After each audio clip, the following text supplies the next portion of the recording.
Welcome to our second lecture of week 8 in the spring semester of 2021.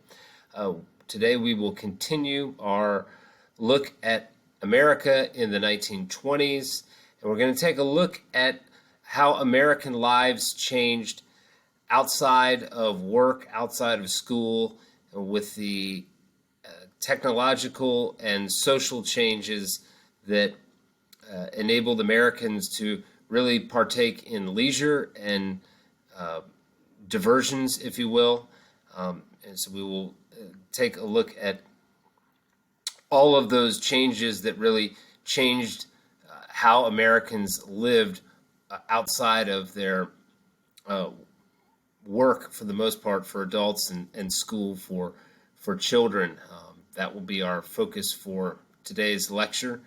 We'll begin with discussing the culture of consumption and finish today's lecture with a look at the rapid growth of popular culture in America over the course of the 1920s.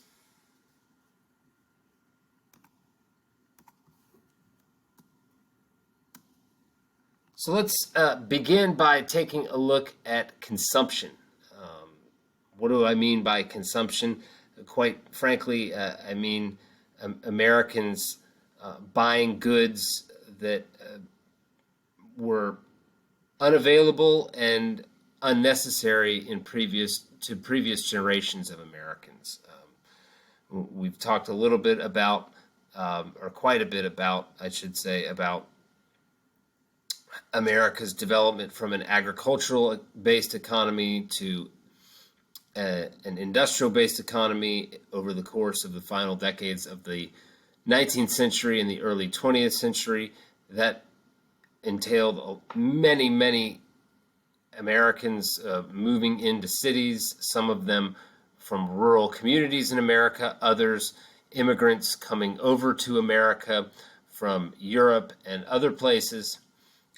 But by the 1920s, after the end of World War I, Americans' home life and life away from being on the clock, if you will, changes dramatically. So let's take a look right off the top at shopping and what was the shopping experience like for Americans in the 1920s.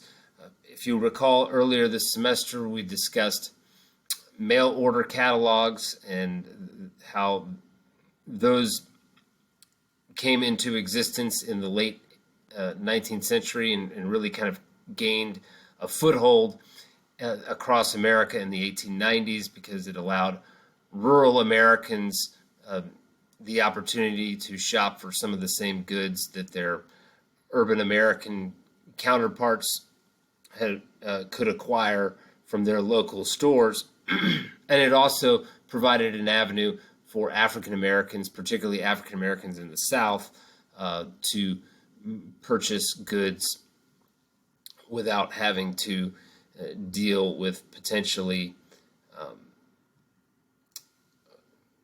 difficult local proprietors at general stores and other areas. Well, mail order catalogs are still around in the 1920s, but they begin to increase their output and sell more products during this decade. And advertising becomes a significant part of the commercial experience from a shopping standpoint. And the department store becomes a new avenue for Americans to engage in the shopping experience. Department stores begin to emerge in cities and urban areas across America, and the automobile, which had been around since the early 1900s, the automobiles are now being mass-produced, and they are significantly cheaper and more affordable for average Americans. So more Americans are buying cars during the 1920s, and they're driving cars to their local department stores and shopping in person in the department store, while their rural counterparts are continuing to use mail order catalogs to purchase goods and other items. Store owners, proprietors designed their department stores to enhance the shopping experience, to make shoppers feel comfortable about walking into their store and spending time in their store, perhaps even spending an hour or two browsing the store and checking out what they might be interested in and things of that nature. And so proprietors design these department stores with amenities that would attract shoppers to their stores. Department stores had restaurants and lunch counters. We'll talk about lunch counters and the role of lunch counters in the civil rights era later this semester. But shoppers could eat while they shopped, or take a break from shopping and eat without leaving the store. With the growth of department stores, it also these stores were big enough that it enabled the store management to put together elaborate staging of items and kind of to catch the eye of the shoppers and make it look enticing, and we still see this today with regard to shopping malls. If you go into a mall and a department store, particularly if you look at, say, the linen or the bedding section, you'll see beds that are set up to look like a bedroom environment in a home, and make you feel like you are shopping for a bed,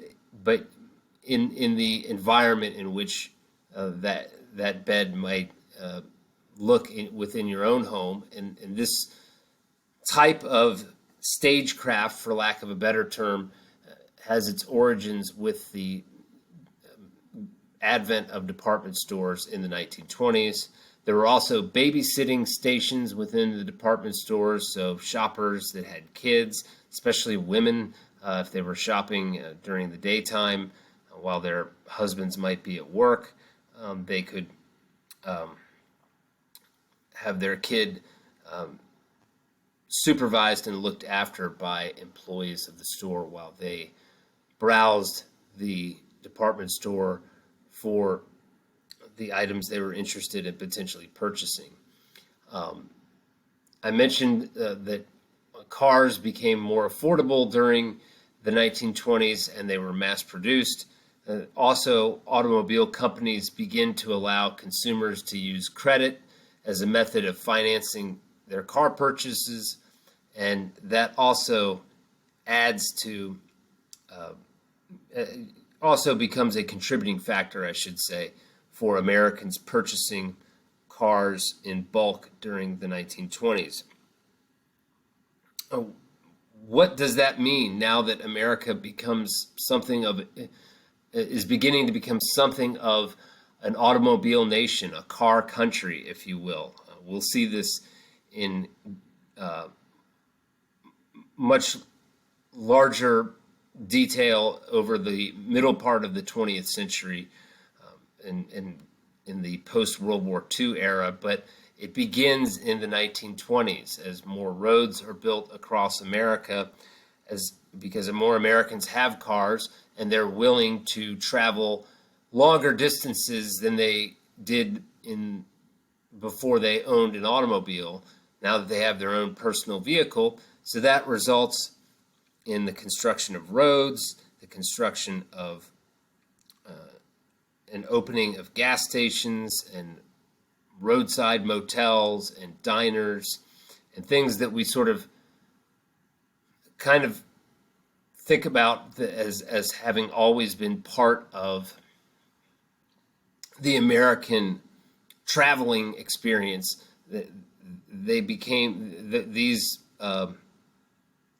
particular businesses began to crop up for the first time in the 1920s. American families begin going on vacation in droves during the 20s. Vacations becoming a popular diversion for families, and places like Florida that have warm weather and an abundance of beaches experience tourism booms throughout the 1920s. They will experience an even greater tourism boom in the 50s and 60s in the post-war era, as the combination of cars, disposable income, and the construction of the federal interstate highway system makes it even easier for people to go on road trips. But the origins of that can be traced to the 1920s. One of the major changes in American cultural life and in terms of socializing begins to take place in the 1920s, and that is the ritual of courtship and dating. If you think about courtship and dating before the 20s, when few Americans had cars, and especially before cars existed, so in the late 19th century, but even in the first couple of decades of the automobile, automobiles were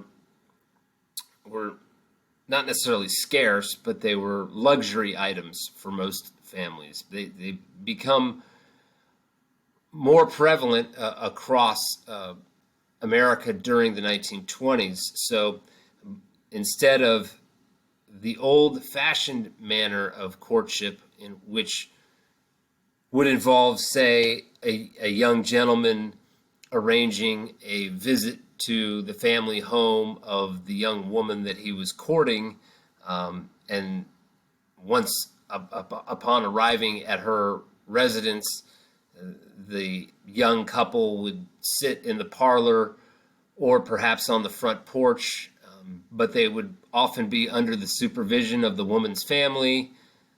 That makes for a pretty awkward dating experience, to say the least, especially for the gentleman trying to impress his date. But it's awkward for both of them as they're trying to get to know each other and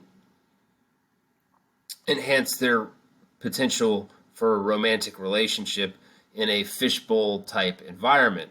Well, with the advent of the car, or with that, I should say, with the growth of car culture and more families being able to purchase cars in the 1920s, that meant that young men could pick up their dates in a car and drive them to locations away from the family of the young woman, and they could have enjoy unsupervised romantic outings.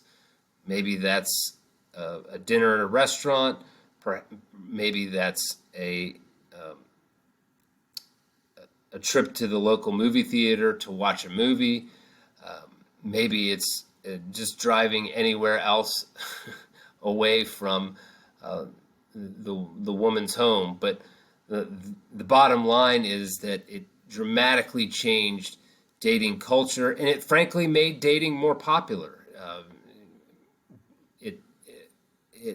Young people were more engaged in the dating experience, the dating process, knowing that they could do this independent of their parents or their siblings or extended family watching their every move as they get to know each other better on dates. So that's a major change in the social life in America, and really sets the stage for dating culture to grow and expand throughout the rest of the 20th century and into the 21st century. Obviously, in this day and age, we have even more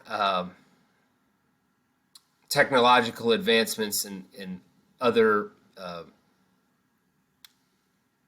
events in our own lives that have uh, dramatically changed the dating landscape and the way that Americans date and court these days. But just imagine in the early 1920s how different that was from previous decades. Imagine if you were, say, a parent of a young woman in, say, 1922 or 1923. It's highly likely that when you were courting or being courted by someone, you were relegated to supervised dates in the home of a young woman, of the woman, with parents and siblings and extended family all around you. So that was a major change in the social life of America, the courtship ritual in America, and ultimately the way that families got started. If you think about it, dating is the first step towards serious long-term relationships, and serious long-term relationships can often turn into marriage and the couples starting families of their own. So the whole concept of the foundation of new families being built changed quite a bit in the 1920s, over the course of the 1920s, with the automobile becoming more a part of everyday life, I should say, for a vast number of Americans. In addition to the automobile industry, other companies began to extend credit to consumers as a way to make sales, to allow consumers to purchase their products, and this resulted in a dramatic increase in sales of a number of items, but especially household appliances such as washing machines and vacuum cleaners. And by the late 1920s, that included home refrigerators. Home refrigerators really became popular in the 30s, but they had existed since the 1914 or around 1913, 1914, but they didn't really become widespread until the last 5 years of the 20s and into the 30s, because of cost and size and technology and things of that nature. But these are items that Americans decide that they need to have. If you were an upstanding middle-class American of the 1920s, you not only owned a home, but you also had household appliances to keep that home clean and sharp looking. That meant vacuum cleaners, that meant washing machines to launder your clothes, and that meant refrigerators, or if you didn't have a refrigerator, an ice box to keep your food and beverages cold and fresh. But these items, as well as other products such as cameras and watches, they become status symbols. They signify an individual or a family's place in the middle class, along with a home and, by the 20s, an automobile. These are sort of how you could identify who belonged to the middle class. Did you have enough money as an individual or a family to be able to own an automobile, to own a vacuum cleaner or a washing machine or a refrigerator or other items that were accessories such as wristwatches and cameras? Could you afford to purchase cigarettes, which was a major consumption item of the decade that a lot of people, particularly a lot of middle class and upper class people, engaged in smoking during the 1920s. Of course, this was decades before Americans learned the health risks involved in smoking tobacco. And I mentioned earlier with the cars, the car culture in America. More Americans were driving on the roads, and that created the growth of billboards springing up across the American roadways. This was a new form of advertising. And in addition to billboards, companies advertised through magazines, which were becoming increasingly popular. If you remember our discussion of the muckrakers, we talked about how some of their investigative journalism was published in magazines such as McClure's in the early 1900s. Well, magazines become much more popular and widespread in the 20s as well. And the new medium of radio is another area in which companies and businesses begin to advertise to try to reach consumers, to reach Americans and get them to buy their products. And so the ways to do that were through media such as magazines, radio, and with the car culture and the increase in driving, that meant billboards as well. If you take a look at the image in the upper right-hand corner here, you can see a magazine advertisement for a vacuum cleaner, a Hoover vacuum cleaner from 1926, the 1926 model Hoover cleaner, which can be yours for the low price of $38.95. That doesn't sound like a lot of money to us today, but adjusted for inflation, it's in 2021 dollars, it's significantly more than roughly $40 as the price indicates on that advertisement. It was a luxury item for people in the middle class and especially upper class and wealthy people in America to purchase during the 1920s. Okay, so I mentioned radio a few minutes ago. That is one of the major changes in popular culture in the 1920s. Radio is one of the ways in which America shifts toward popular culture. Really, if you think about popular culture before the 20th century, in the late 19th century, in the first half of the 19th century, even in the early, in the first decade or so of the 20th century, rather, popular culture basically consisted of novels, reading books, novels in particular, because those were works of fiction. So that was how storytelling was presented to the masses. But novels and plays, the theater, going to a play at a theater, those were essentially the major forms of popular culture in America in the late 19th century and the early 20th century. But by the early 1920s, technology had advanced, and the radio was invented and made available to Americans, and it dramatically changed both communications and entertainment across America.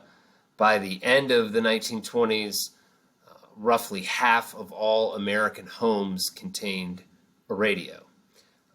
National networks such as the National Broadcasting Corporation, otherwise known as NBC, and Columbia Broadcasting System, also known as CBS, which of course we know today as television networks, they got their start as national radio networks. And both of these companies still do have a heavy presence in radio, particularly in New York City, where they're respective headquarters are located. There's a WCBS and a WNBC that are owned by those companies. But back in the 20s, long before television had been invented and available for Americans, radio was it. And so these companies, these broadcasting companies, got their start as radio corporations before becoming national television networks, which they are today.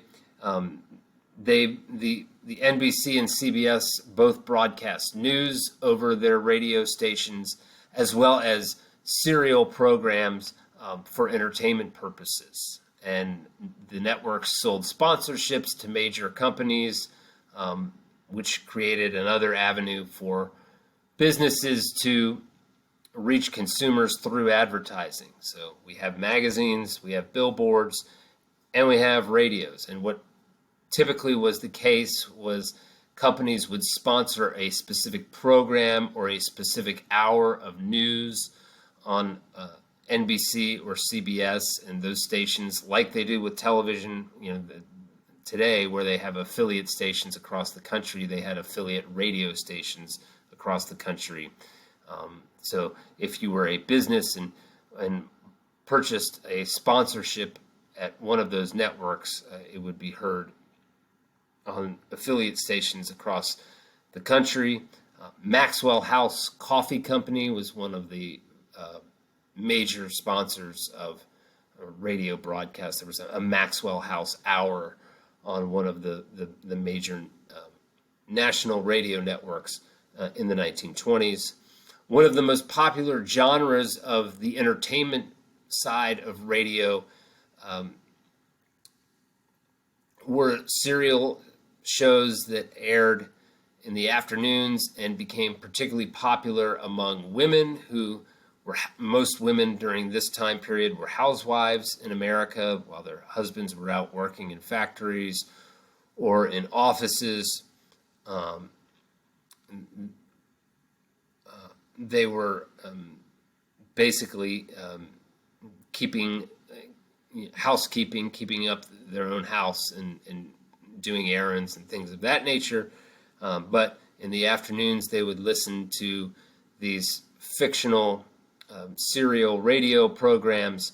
And because the networks learned that most of the listening audience were women, they were able to sell the sponsorships to soap and detergent companies primarily. Those were the advertising sponsors of this particular genre of radio programming. And so the genre earned the label soap opera. Of course, eventually in television, we would see the same thing unfold in the later decades of the 20th century, I should say, with the creation of soap opera programming that would run in the afternoons on the major national networks. And the commercial advertising was largely household cleaning type of companies or products, companies such as products from companies such as Procter and Gamble and other companies that sell household cleaners, soap, personal hygiene type stuff. That they sponsored the soap operas on television, which are now dwindling. I think there's only 4 active soap operas on the 3 major networks in the daytime today, but it was very popular from the 1950s through the early 2000s. But the origins of the soap opera can be traced all the way back to the radio soap operas of the 1920s. Besides radio, I mentioned their television was still a couple of decades away from becoming mainstream in America. And so motion pictures or movies became another form of entertainment that really, really gained a foothold in the American culture during the 1920s. We've talked about the film The Birth of the Nation earlier this week, and also earlier this semester. That was a 1915 film, and that film glorified the Confederacy and really was responsible for a new wave of white supremacy becoming a force in American political life and everyday life during the end of the 19-teens and the 1920s. But films really begin to thrive over the course of the 1920s. And at the beginning of the decade, like Birth of the Nation and the earlier films that predated the 20s, all films were silent. They didn't have the technology to have actors deliver lines in which audiences could actually hear the voice of the actor. So it was all silent films, but people still went to theaters and consumed the silent films. As the decade rolls on, by 1926, the very first movie with sound appeared, also known as a talkie. There was advancements in audio technology which enabled the studios to add sound recordings and sync them to the pictures by 1926. In 1927, the release of the film The Jazz Singer in the fall of 1927 really became a movie phenomenon. It was the first movie with sound to become a significant box office hit. And from that point forward, films and movies became really popular. The movie-going experience increased over the course of the decade, in part because theaters were one of the few places in which working-class Americans and wealthy Americans could enjoy the same social setting at the same time. Of course, African Americans during this time period were excluded from most movie theaters, or were limited to a seating area away from the white patrons of the theater. But other than that, which is significant, but within white America, this was a chance for people of different social classes to come into contact in a leisurely setting. And people generally seem to enjoy that. Attendance in movie theaters increased from 16 million in 1912 to 40 million by the early 1920s. Charlie Chaplin and Mary Pickford emerged as the first major movie stars in American film. If you take a look in the upper right-hand corner, that is a photograph of Mary Pickford in her prime, and you can see she's standing next to an Oscar, an Academy Award, a statuette there on the table. The Oscars began in the late 1920s. The very first Academy Awards took place then, which of course has, like the movies, have become increasingly popular over the decades since they first appeared, and that's the award show itself is now a major part of American popular culture today. Another area of popular culture that really gained large following in the 1920s was sports. Now, sports had existed before the 1920s. Major League Baseball, in some shape or form, had been around since the 1870s. College football had also been around since the late 1860s, early 1870s. So sports and of course professional boxing had also been popular in the 19th century. But in the 19th century and the early 20th century, in order to really follow sports and consume sports as a fan, you had to attend a game or a boxing match in person, or you relied exclusively on newspaper accounts that were published after the event occurred. Or in the case of boxing, by the early 20th century, some fighters like Jack Johnson, for example, could make money by selling the motion picture rights to their fight, the film rights to their fights. So their fights would be filmed and then shown after the fact in to audiences on screens.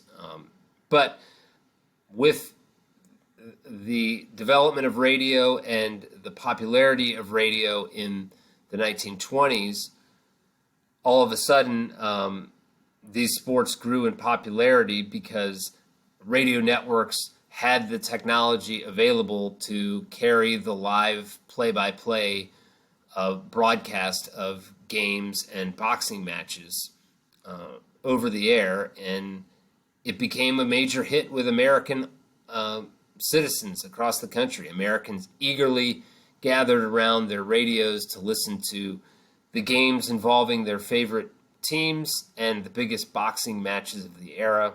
And during this time period, really the big three sports were Major League Baseball, college football, and professional boxing. The NFL, as we know it today, began in the middle of the 1920s, but it really didn't become extremely popular until the late 1950s, early 1960s, when it sort of became an extremely popular television sport.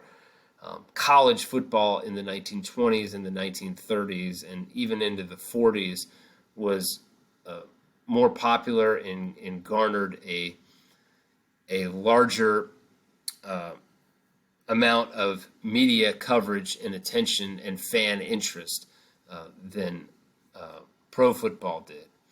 The major sports stars of the decade for the 20s in college football, it was Red Grange, the Galloping Ghost, a running back for the University of Illinois, who became one of the very early pro football stars in the NFL with the Chicago Bears. Jack Dempsey was an outstanding boxer. He held the heavyweight championship of the world in prize fighting for most of the decade and earned great fame and fortune through his boxing career. He later opened a very popular restaurant in New York City that remained open and popular through the 1950s and I think into the early 1960s. But by far the biggest sports star in America during the 1920s was Babe Ruth of the New York Yankees. Baseball had been around, as I mentioned, for decades, but the first 2 decades of the 20th century, they became known as the dead ball era because they were dominated by pitchers, and batters could not hit home runs very often. Home runs, a hitter that could hit anywhere close to 10 home runs was usually that was enough to lead the league. Sometimes single-digit home runs could lead the league in the 1900s or the 1910s. But with Ruth's emergence as a hitter in the 1920s, he became a prolific slugger and was able to hit home runs at an alarming pace, and fans cheered him on. They were eager to see the long ball and more offense in the game of baseball. Babe Ruth would hit a single-season major league record of 60 home runs in 1927, a record that stood until 1961 when it was broken by Roger Maris, also of the Yankees. In addition to that 1927 60 home run season, Ruth had 3 other seasons during the 1920s in which he hit 50 or more home runs per season. He finished his Major League playing career with 714 career home runs, the most in baseball history, until he was surpassed by Hank Aaron in 1974 when Aaron hit his 715th home run for the Atlanta Braves.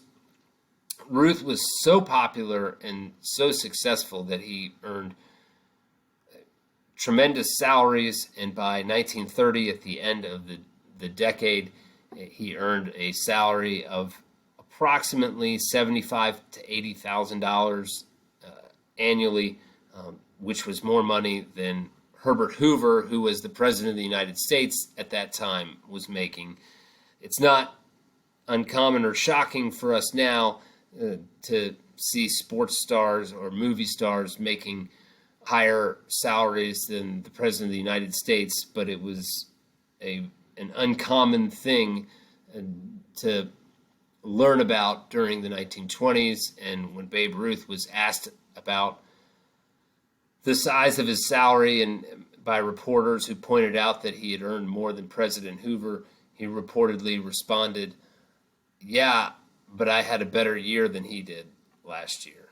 So that was Babe Ruth. That was the popularity of Ruth and baseball and sports in general becoming a major part of pop culture, along with movies and radio, and the relationship between sports and radio grew over the course of the 1920s. So that wraps things up for today's lecture. I will speak to you again before the start of the weekend